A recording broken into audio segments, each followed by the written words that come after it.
everyone, this is Tak here, and Disney Descendants is honestly the main reason I'm so fixated on making next generation fanworks, like next gen Snow White and the Seven Dwarfs, next gen Witch, next gen Teen Angels, and so on. It's funny that Descendants was the one that kicked this whole thing off, because Monster High and Young Justice never sparked that same urge in me, even though their premises are kind of similar, maybe even more so in Monster High's case, and both of those came first, way back in the early 2010s. So it's honestly kind of wild that Disney Descendants ended up being the one that hooked me. The funny part is that, as a kid, I wasn't even interested in it at first, simply because it wasn't a cartoon. But then a classmate in primary school told me about it, so I gave it a watch, and suddenly I was obsessed. I liked it so much that I binge-watched the entire Descendants Wicked World mini cartoon series on YouTube, and when the sequel dropped, I was ridiculously excited, and I absolutely loved it upon first viewing.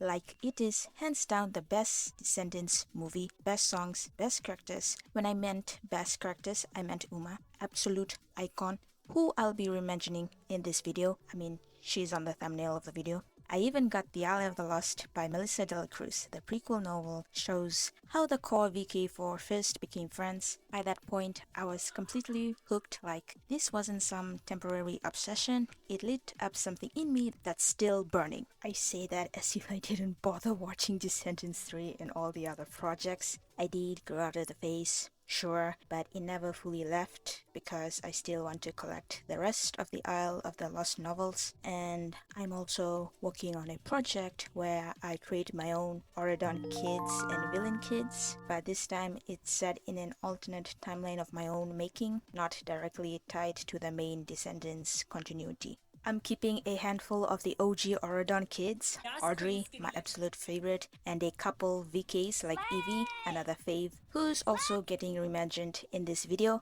The rest? Tossed straight into the abyss of the lost, never to be heard, seen, or spoken of again. They don't exist in this timeline, like Mel, who, unfortunately, I will be reimagining in this video. As for that next gen Snow White and the Seven Dwarfs video, that's coming down the line soon. But you guys aren't here for that. You're here for the real reason, me reimagining the Descendants VKs. Let's get into it, starting with the best girl. You know what her name is.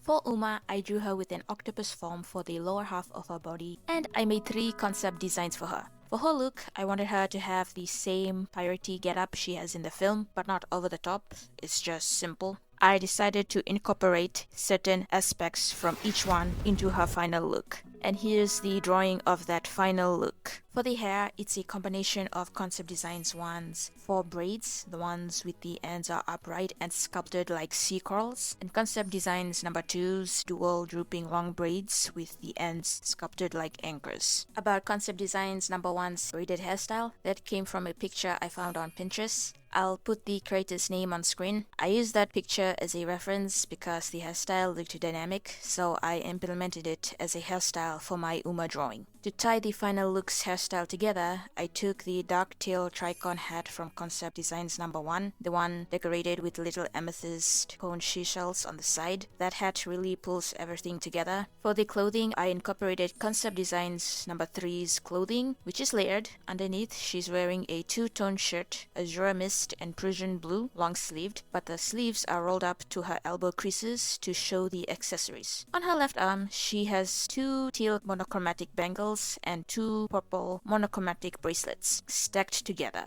On her right arm, she isn't wearing any bangles or bracelets. Instead, she has a mint leaf colored, sort of fingerless forearm fishnet glove. I drew the fishnet glove to emulate a ship's mast net. On top of the 2-tone shirt is a dark cyan, tight-fitted cropped jacket with short, puffed sleeves. And layered over the cropped jacket is a dual-colored belt draped across her left shoulder.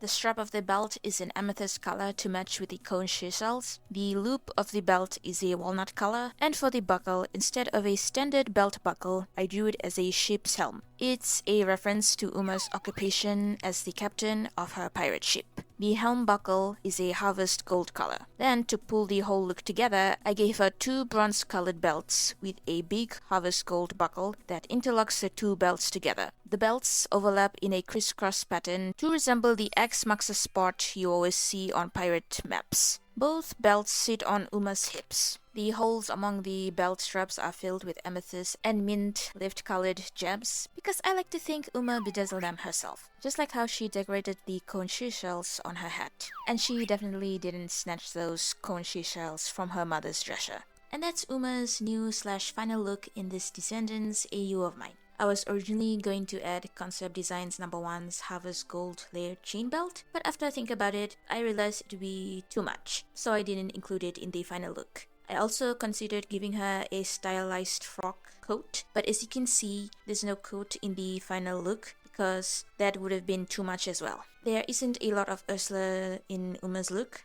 The only real nods are the purple cone seashell earrings and the purple accents. In Ursula's palette, purple is the main color with blue as the accent. In Uma's film palette, they inverted that. Teal is her main color and purple is barely used. I like that inversion. As a kid, I thought it was weird that Uma's colors were teal instead of purple like her mother's, but now I realized they did that so Uma would stand out and to symbolize how distant she and her mother are. Their relationship is strained and the color palette reflects that. And probably the most obvious reason, because only one character is allowed to hoard the color purple. And that's Mal.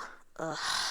Anyway, about the weird color names, I got them from a website called Coolors. It gave me all these fancy color names when I inputted the hex codes from my VK drawings. Okay, and that wraps up Uma's section. Let's move on to the next favorite VK. For Evie, I just drew her as she is in the film. Normal. I mean, she's a regular human being. Anyway, I drew 3 concept designs for her. I was going for with Evie's looks. A touch of royalty because she comes from royalty, but not leaning too hard into it, just an ounce of it, blended with some edginess. So after drawing the 3 concept designs, I decided to incorporate certain aspects from each one into her final look. And here's the drawing of that final look. For the hair, I pulled from Concept Designs No. 1, the half up, half down hairstyle. In that concept, I drew the half up portion to reference her mother's look. Not one-to-one, but it embodies it. And you know the chest or box from the Snow White film? On that chest, there's a lock in it that has a intricate design of a dagger stabbing through a heart. I incorporated that lock motif as hair clips for Evie's Prussian blue hair. For the top half of the look, I also pulled from Concept Designs No. 1. For the bottom half of the look, I pulled from Concept Designs No. 3 the asymmetrical mullet skirt. It referenced her mother's gown, just modernized for Evie. The other part of Concept Designs No. 3 that I pulled from is the lavender mist leggings. In the final look, I switched the pattern. Instead of the chemistry motifs, I drew the dagger stabbing through a heart lock design to match the hair clips. The leggings themselves are dark amethyst colored laced leggings. Lastly, the shoes. I pulled those from Concept Designs No. 2. Yes, they're the same shoes Monster High G1 Clothing wears because I like them and I think Evie would look good in them. And that's Evie's new/final look in this Descendants AU of mine. You can see how cohesive it is. The magic mirror motifs, the dagger through the heart lock motifs, the blue-purple monochromatic palette. Oh, I forgot to say earlier, but for Evie's look, I leaned into a blue-purple palette instead of the straight blue palette she has in the films. Her mother's palette in the Disney Snow White film in the 1930s, it is that blue-purple middle ground, not fully blue, not fully purple. So I wanted to echo that. I know the films made Evie's palette blue, so she'd stand out and only used purple to serve that greedy-ass Mal. And the red accents in the final look are something I implemented because I noticed how the films use red as an accent color for Evie, so I carried that idea into my design. I might have gone a little heavy on the red in the shoes, but you live and learn. And that wraps up Evie's section. Now let's move on to that purple color hoarder's design breakdown.